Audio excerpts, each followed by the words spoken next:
this is Sabne Raznik, and this is the channel where I do mini readings, most of the time of my own work, but sometimes I read other people's work that I find in my own readings and that I like. Today I wanted to share with you someone else's. It's from this anthology called Beauty is a Verb, the New Poetry of Disability, edited by Jennifer Bartlett, Sheila Black, and Michael Northern, and this is what it looks like. Which I think that's an incredible picture. I was wondering how they were able to shoot that. But it's an excellent anthology because it lets you see disability from the inside out, which is rare still in literature in any field, really, in the world. Usually disability is portrayed from the outside in because the majority of the audience is going to be able-bodied, and that's the way that they understand it. But there is a growing movement, started in the 80s, and it's growing steam. It used to be called Criplet, which is a name I despise, and as long as it had that name, I refuse to have any part in it. But now it's more, I guess the word would be less offensively called disability poetry and disability literature, which allows you to see what it's like from the inside out, meaning what it's like inside a disabled person's head and body and heart and thinking and feeling, which is completely different from an able-bodied person's, but I would think not entirely inaccessible to them if they just had the opportunity. I have noticed that in having conversations with people, if I start with an able-bodied perspective when I have the conversation, which I'm able to do even though I've never been able-bodied, the conversation goes well. But if I start from the perspective of a disabled person, automatically, no matter how open-minded the person thinks they are or says they are or whatever, there is a disconnect. They disconnect from the conversation. And because I'm able to go from an able-bodied perspective, even though I've never been able-bodied, in order to have conversations with people, I know that this is something that can be got past. So, you know, if it was something that was completely what's the word?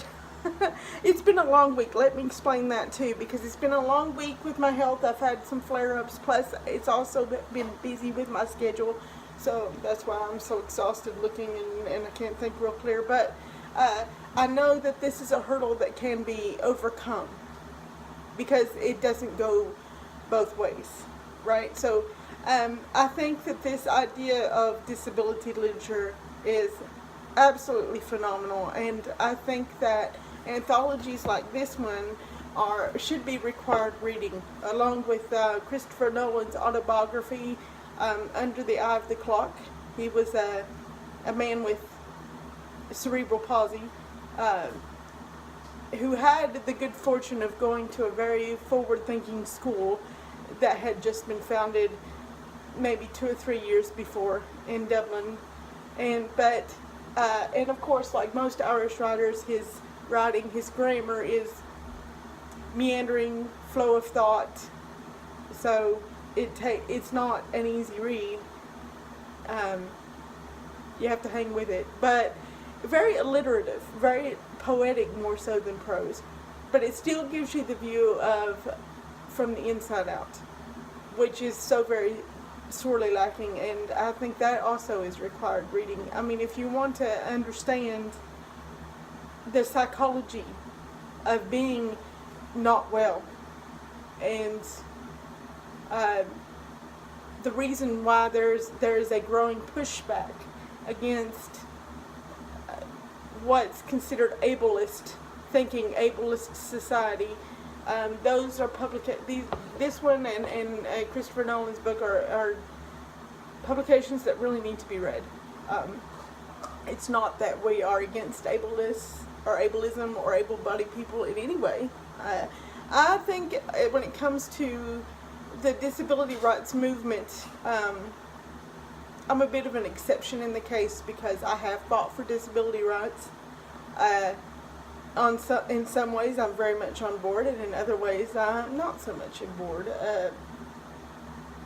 I'm not one of those that, that looks at my body and says, well, I would rather be this way than able-bodied. No, I want to be able-bodied. And something I'll never have, but I want it.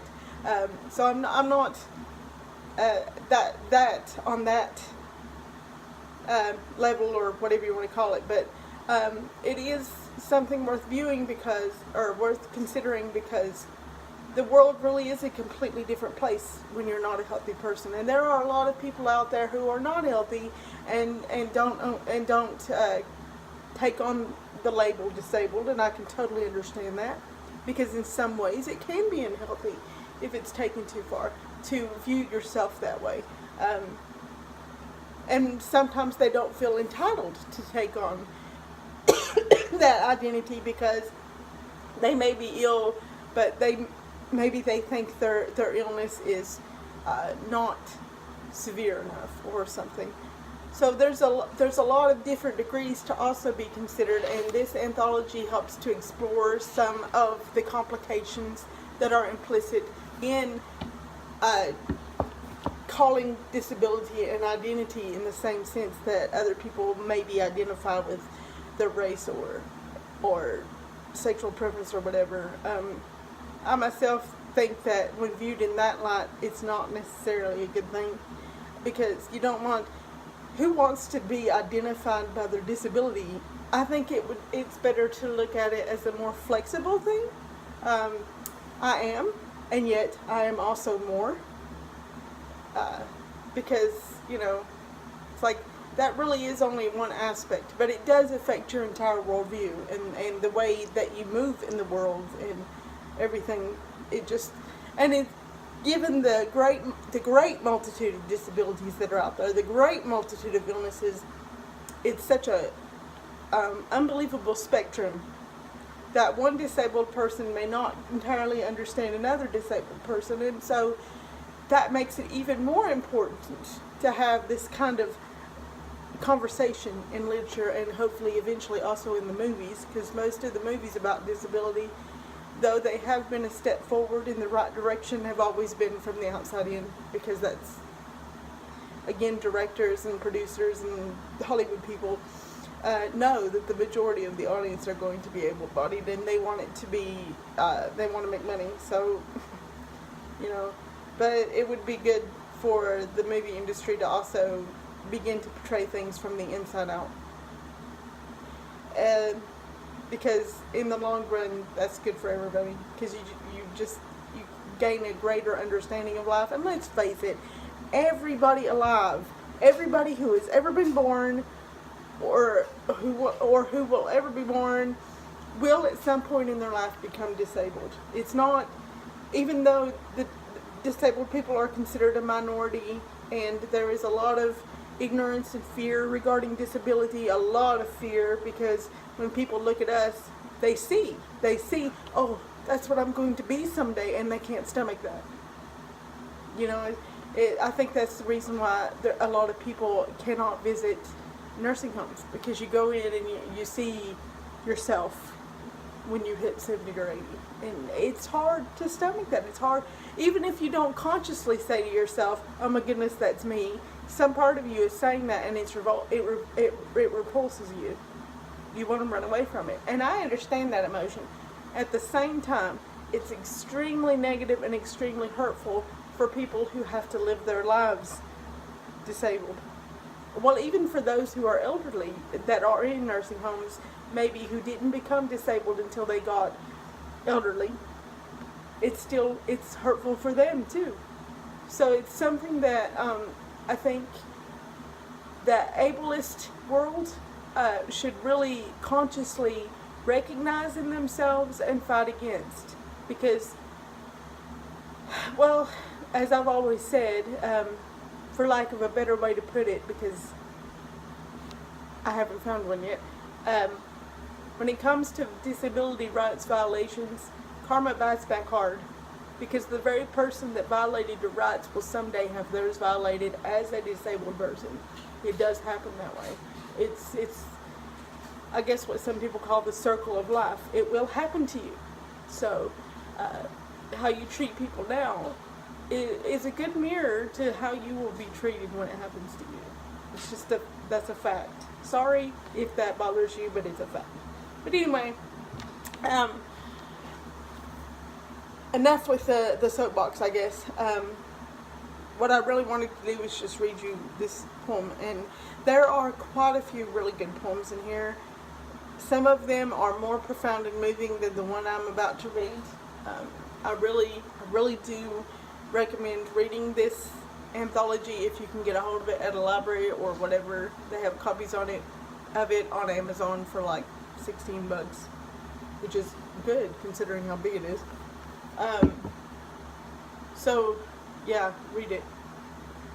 Even if you're not interested in disability rights, it's still a good read. It really is. The poem I'm going to read is by, get her name right here,